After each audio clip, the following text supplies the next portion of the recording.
Hi guys, this video is going to do a lesson with you on the assignments that are on Smart Music and due on November the 9th.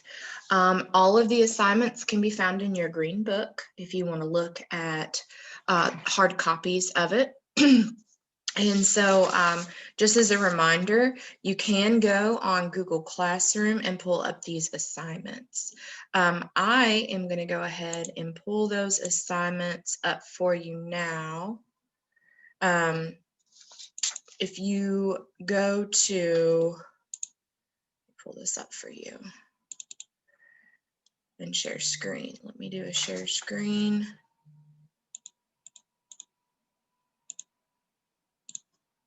All right, you should be able to see my screen now. For this, where I'm going to be focusing on the assignments for wind ensemble and symphonic band. All of these can be found, like I said, in the green book, and you can find this document in Google Classroom. I've sent it out via Remind. I've also posted it in a message on Schools PLP. So please make sure that you take a look at it. This is what the page will look like if you pull it up as a Google Doc.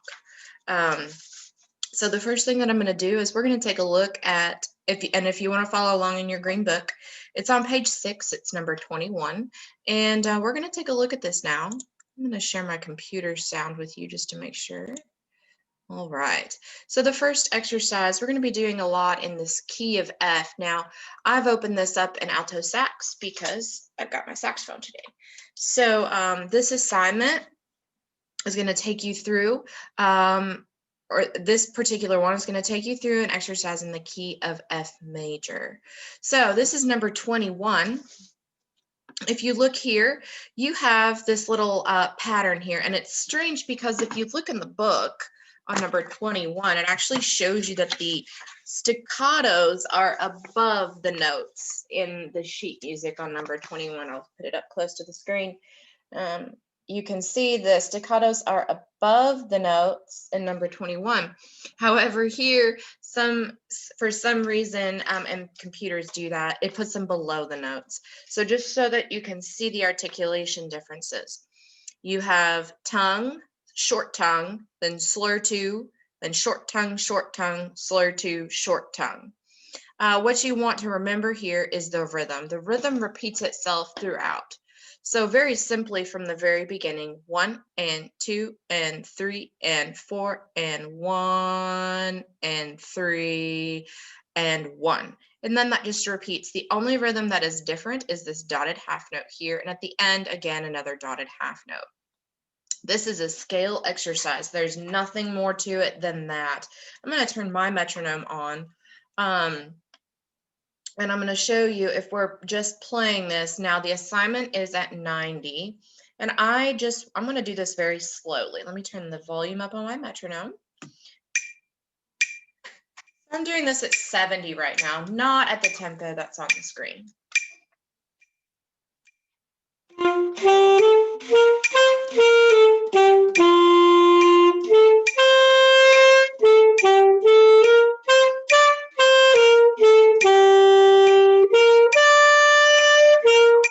And then if you look at the next measure, you can see this word simile underneath here. Simile, and we've seen this before on a page in the green book. It is actually on the very first assignment that you did in this green book under number 2. So on page 2, you can see the definition of simile in the yellow box at the top of the page, literally meaning continue playing in the same manner. It's just like in English class where you see something is as or something is like something else. It's the same thing in music. So here it's referring to the articulation. Tongue 1, slur 2, tongue 1.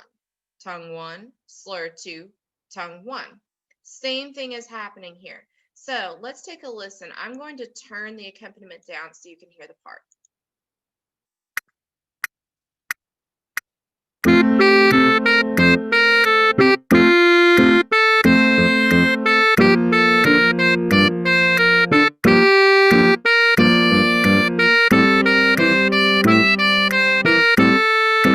Now, what I want to point out, with Smart Music, if it says simile, it's actually, because of the technology, not going to play the articulations on the last 3 lines, which is very strange, I know, but it's actually not going to play those articulations for you. So you have to kind of read between the lines here and make sure that you're doing what it says with the slurs and the staccato markings. You have to continue. I'm going to continue playing this so you can hear the rest.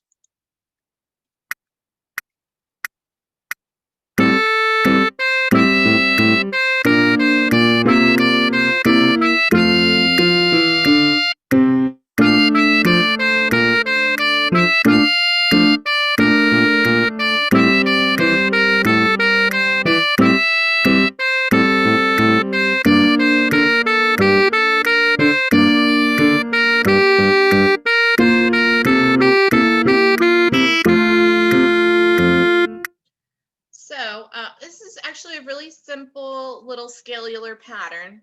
If you're playing in the key of F, remember, if you're trombone, xylophone, tuba, baritone, flute, you guys just have B flat. E is natural. If you're alto or bari sax, it's your D scale with an F sharp and a C sharp.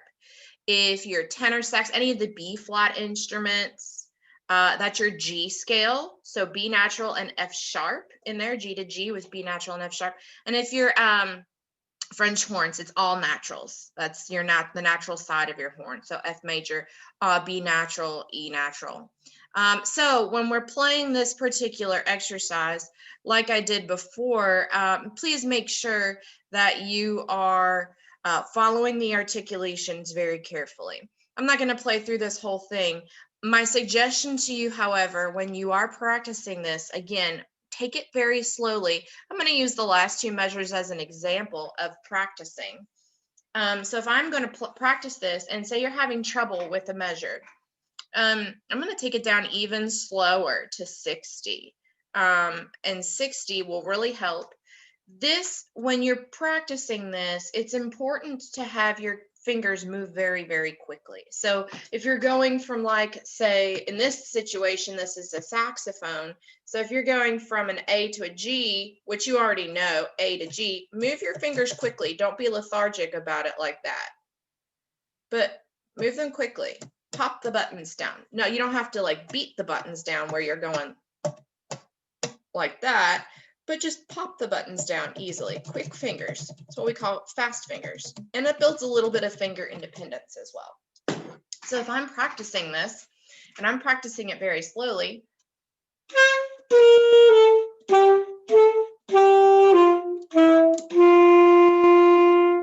that a few times if you're having trouble with it.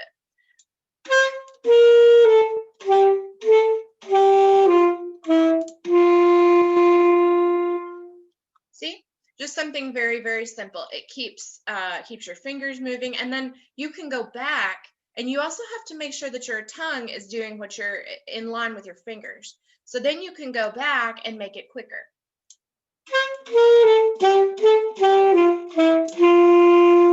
So you can do them at all different speeds, and then eventually you'll be ready to do it at the 90 tempo, which if I put my metronome on 90, you have.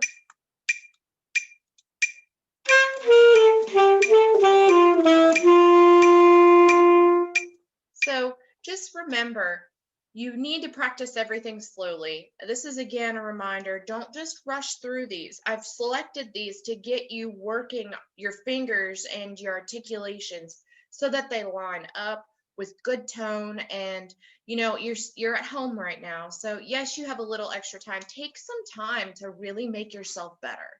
And these exercises are going to help you do that. So that is exercise number 21. So that's the first assignment. Don't forget to submit those as you go through.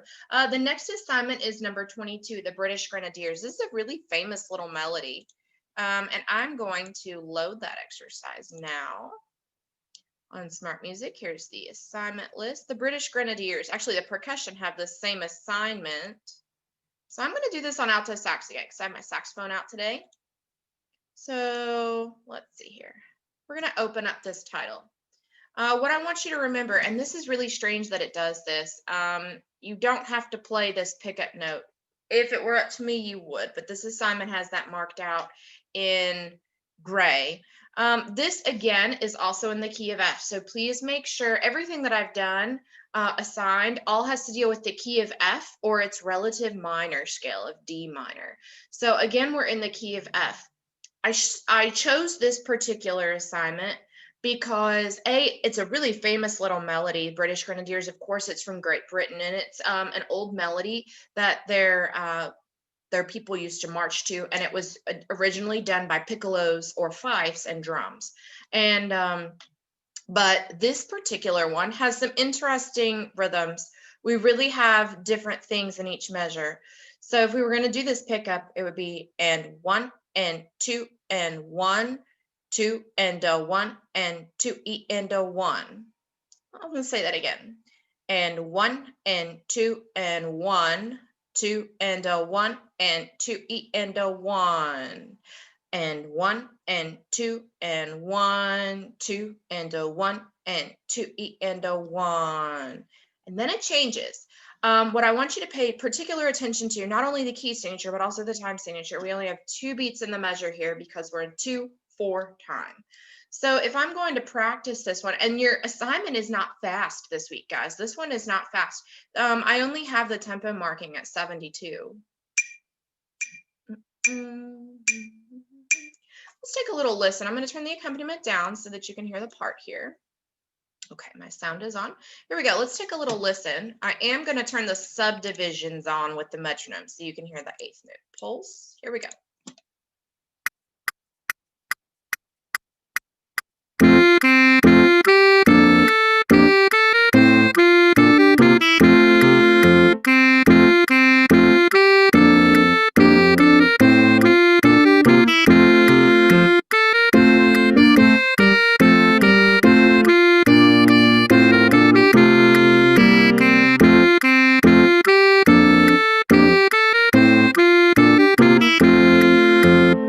Okay, see, this one's not too bad. The rhythm all repeats itself. The one rhythm that is different from everything else that you have seen so far is this one in measure 9. So we have a dotted 8th note here with a 16th note following it. If you recall with this like 2E and the 2E and is actually located within this dot. So you have 2, a 2, or 1, a 2, 1, a 2. So if I'm going to practice that measure, I'm going to play it down an octave because the higher register here is a little bit screechy.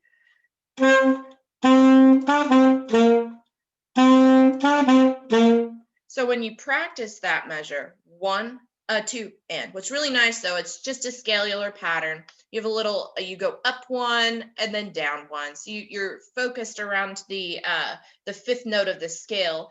And so in this case, it's A, B, A, G. If you know, if you're a trumpet, you have D, E, D, and then it follows by a C. D, E, D, C. Flutes, C, D, C, then B flat. So that would be all of the concert pitched instruments. Let's see, C, G. If you're a French horn, you've got G, A, G, F. So sorry, I had to transpose a minute. But you know, you're following these little patterns here, and all it is up, then back down. So in these particular patterns, if you just practice them with the scale pattern in mind, the fingers are very easy. All of these are scale patterns. All of them are scale patterns.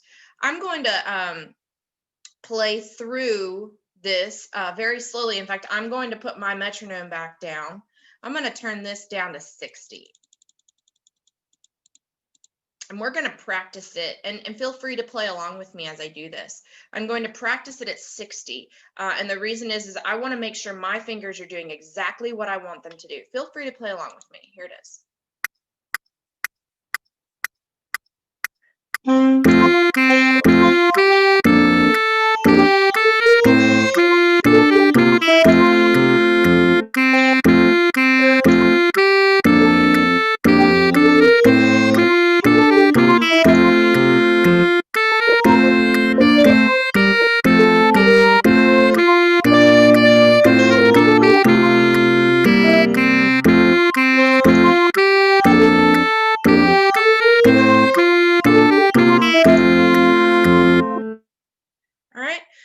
eventually the tempo for this is 72. If you hit the refresh button, it won't let you record. So 72 is the actual tempo. Actually, you might just refresh my page. It just makes me refresh the page just fine. Give it a second. But so when you practice this one, please just make sure you do it slowly. Again, use fast fingers for each scalular pattern. Okay, I'm going to go on to the next one. Also in Green Book, we're on page 10, and this is number 39. So I'm going to go back to my assignment list here, and I'm going to find number 39, and we're going to do this. This is just your D minor scale. You've already completed the G minor scale assignment. And I'm going to do it on alto saxophone because I have it already out. Usually I do it on flute, but the D minor scale pattern, remember there are 3 different versions of the minor scale per major scale: the natural minor, the harmonic minor, and melodic minor. You're going to keep the same key signature as F major. You just start and end on the 6th note of F major. So if I'm going to do it, I've got F, G, A, B, C, D. That's how I got D minor. In this case, because we're the alto saxophone, we're actually in the key of B minor because F major scale for them is a D major. And so just make sure that you're paying attention. If you are a French horn, so you go to the sixth note of your C scale, C, D, E, F, G, A. This is your A minor scale. If you are a B flat instrument here, since it's your G major scale, you're going to go to the 6th note, G, A, B, C, D, E. This is your E minor scale. So here I've turned the tempo down. Originally it was up around 100. I've turned the tempo down. This one's not super difficult. You just have little versions of these scales. Now you're just going to use the same key signature starting and ending on the 6th note of the major scale. So in this case for saxophone, it's B to B.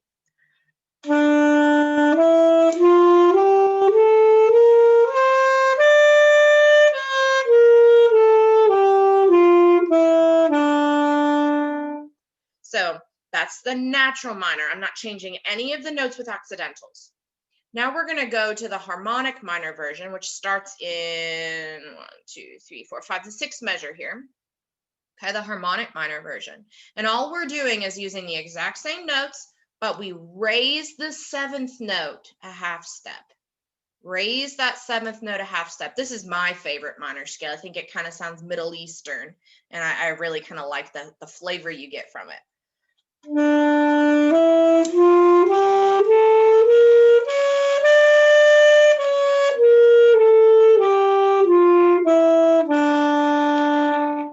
So that's the harmonic minor version.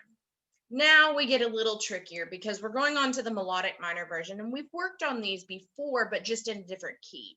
So now we're applying the same principles that we've done before. So you're going to pay attention to your key signature here. So make sure you're still applying your key, but this time when you go up, you're going to raise not only the 7th note, but also the 6th note. And then when you come down, you're going to play the natural minor version of the scale, just like you did on natural minor. So going up is different than coming down. And so the melodic minor then sounds like this.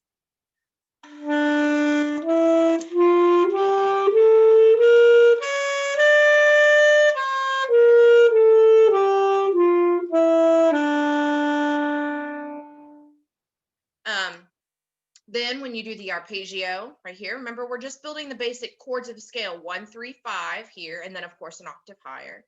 And now we're building the harmonic minor version of the, see, we're using these same pitches. This is the harmonic minor version of the chord here. So here's the arpeggio.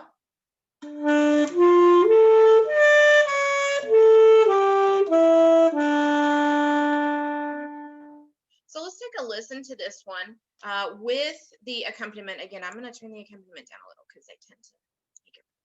Let's take a listen to this. I'll have all parts on.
simple scale here. Nothing too challenging. I did turn the tempo down so that you have the opportunity to make sure you're pressing all of the right keys and valves down or getting the right slide positions. So with that being said, I'm actually going to, if you're looking at your list, that's the assignment sheet on Google Docs, I'm actually going to skip to the D harmonic minor scale skill. So I'm going to go back 2 pages now, and this is on page 39 if you're taking a look in your green book. This is on page 39. This is number 6, and I believe it's the second one down on that page. I don't have that book open. I'm just going to use Smart Music here, and I'm going to select alto sax. Here we go. And this one is what you just played for the harmonic minor, except this time you're going to have, did it just, oh, page 39. Sorry. I looked at, it's funny because on page 10, it's number 39, but this is page 39. Here it is, page 39, number 6. I'm so sorry. Here we go. So this is just the harmonic minor scale, and it's going to do the scale in thirds as well as the arpeggio. This one, remember, all we're focused on here is the actual scale plus raising that 7th. So it's going to have that nice little Middle Eastern flavor to it. Let's take a listen. And this I don't believe has any accompaniment. So let's take a listen to it.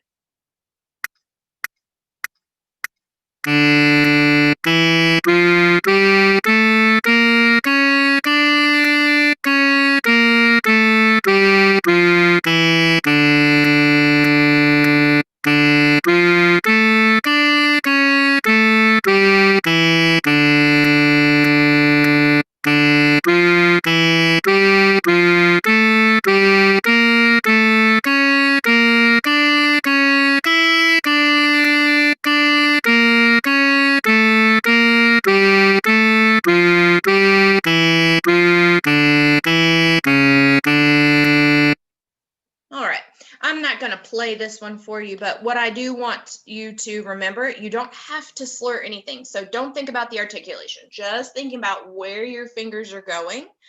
You've actually already played this first line in the previous one. What I'm focused on now is getting you to play the thirds.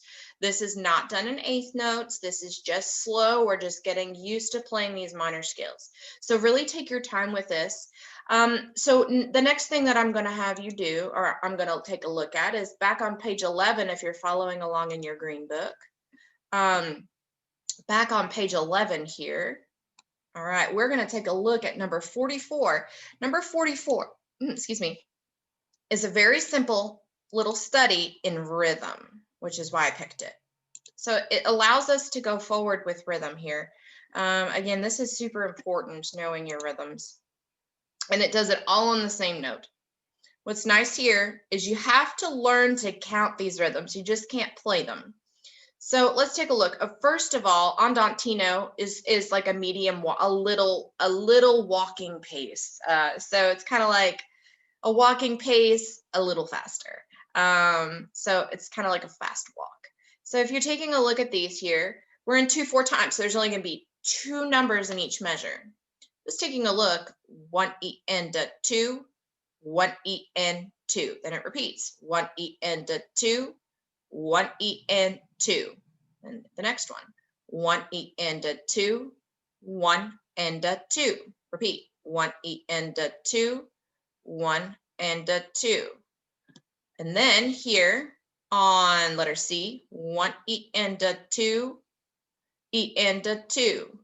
1 E N 2, E N 2. On to letter D, 1 E N 2, 1 E 4. Sorry, 1 E 2. 1 E N 2, 1 E 2. And then this one, letter E, 1 E N 2, 1 2. 1 E N 2, 1 2. Then finally at letter F, 1 E N 2, 1 and 2. 1 E N 2, 1 and 2. This actually happens on the and, it's just tricking you. So let's take a listen to this. I'm not going to play it. I just want you to take a listen very simply, and I'll count while it's going. I'm going to turn the med up just a little bit, and I'm going to turn that accompaniment down. Here we go.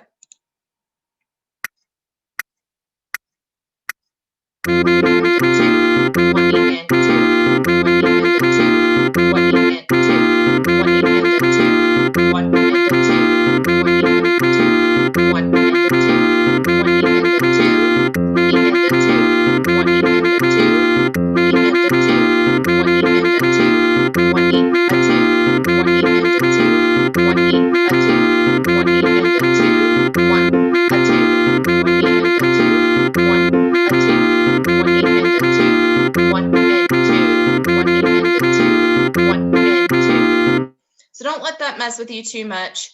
Go through it, play it slower, play it slow. So even if you're doing this, like put a med on at 60. So, I mean, and you can even play. So if I'm practicing, I mean, you could turn the met down on here too, but if you wanted to practice without that, without the computer.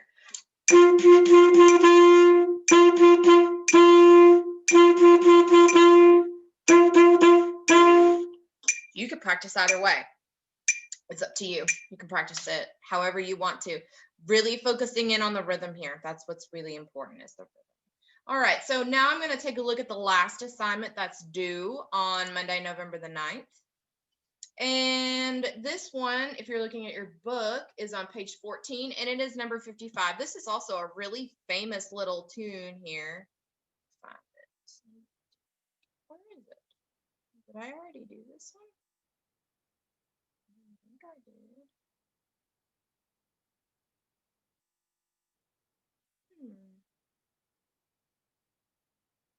I'll take a look in another class. See if for some reason it got assigned somewhere and not.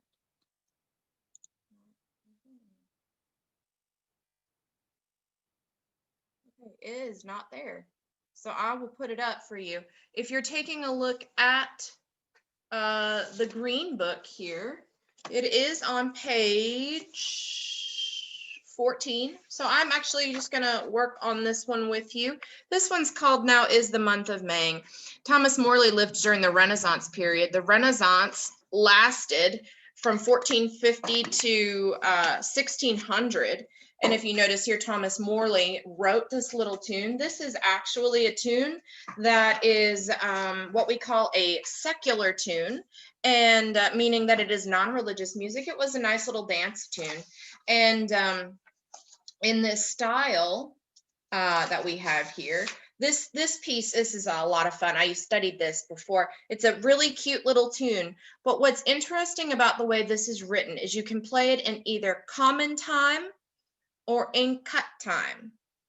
Common or cut. Common time is 4/4. Okay, real simple.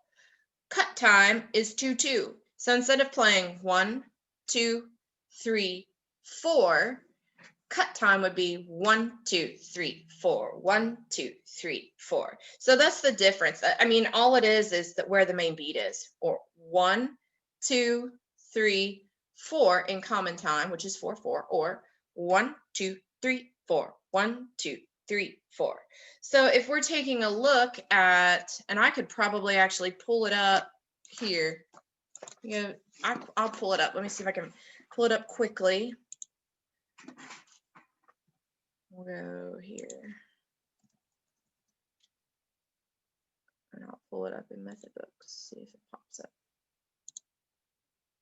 Yeah, here it is. So I will go ahead and pull this up right here in Smart Music for you. I'm not really sure why that didn't work out.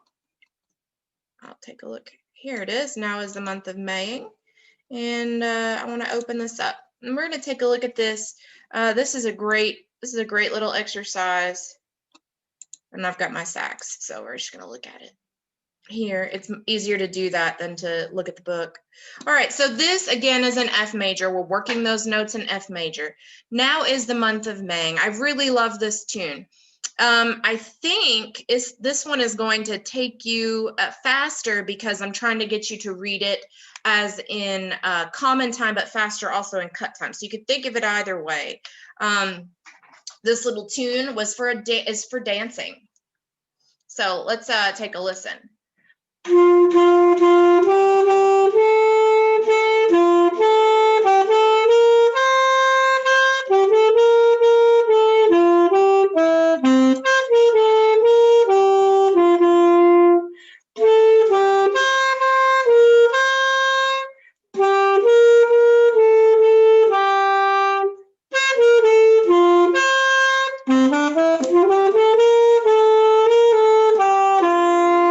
Please forgive my lack of a G sharp. Most of you know, but my G sharp usually sticks on my alto, but I think I've got it fixed. So I played a G natural in measure 9, but my pinky didn't want, or my key after I pressed the pinky didn't want to open, but it does now. So let's take a listen with the accompaniment at the tempo of your assignment. And I'm going to turn the accompaniment back again. And when you practice, I suggest you do that too, because it likes to play loud.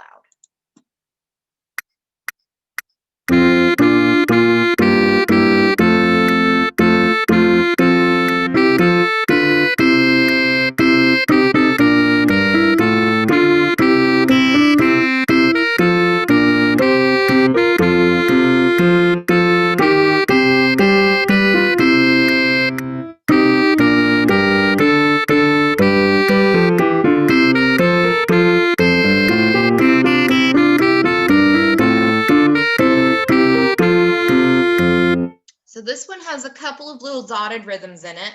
1, 2, and if you're in cut time, or 1 and 3, 4. Same rhythm, you can just count it 2 different ways depending on whether you want to count it in cut time or in common time. Again, the only tricky measures are the ones with the dotted notes in them. 1, 2, 3, and 1. 1, 2, 3, and 1. That's it. Or 1 and 3, 4, 1. So if we're looking at the very last 2 measures, just keep that rhythm in your head. That's all it is. Or if you're looking at measure 1, 2, 3, the third full measure up here, where where this happens to be an F sharp for saxes. So with the G sharp this time, because my pinky key worked. So just make sure that you're paying attention to A, these accidentals, B, the rhythms. This one's not too difficult. If you have questions about these guys, please let me know. I'm happy to help, and I hope this video will help you as you are preparing your assignments that are due on November the 9th. I will be back in touch with you with the next week's assignments. So thanks so much. See you later.